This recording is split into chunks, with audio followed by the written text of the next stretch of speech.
നമസ്കാരം, പ്രവാസി മലയാളിയിലേക്ക് സ്വാഗതം.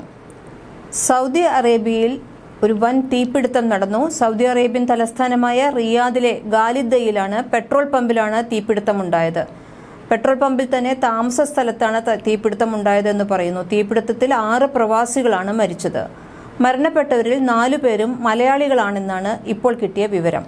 മലപ്പുറം സ്വദേശികളായ മലയാളികളും ഗുജറാത്ത്, തമിഴ്നാട് സ്വദേശികളുമാണ് മരിച്ചതെന്നാണ് പുറത്തുവരുന്ന വിവരം.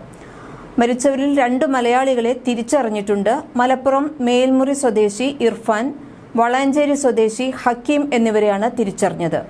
ഇനിയും തിരിച്ചറിയാനുള്ള 2 പേരും മലയാളികളാണെന്ന് തന്നെയാണ് സൂചന.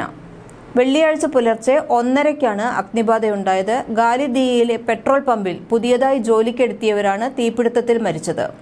ഷോർട്ട് സർക്യൂട്ടാണ് തീപിടുത്തത്തിന് കാരണമെന്നാണ് പ്രാഥമിക നിഗമനം. സംഭവത്തിൽ കൂടുതൽ അന്വേഷണം പുരോഗമിക്കുകയാണ്. കൂടുതൽ വിവരങ്ങൾ അറിവായിട്ടില്ല. മൃതദേഹങ്ങൾ ഷുമൈസി ആശുപത്രി മോർച്ചറിയിലാണ് സൂക്ഷിച്ചിരിക്കുന്നത്. ഇന്ത്യൻ എംബസി ഉദ്യോഗസ്ഥരും KMCCയുടെ വെൽഫെയർ വിംഗ് ചെയർമാൻ സിദ്ദിഖ് തൂവൂരും സഹപ്രവർത്തകരും നടപടിക്രമങ്ങൾ പൂർത്തിയാക്കാനായി ആശുപത്രിയിൽ തന്നെയുണ്ട്.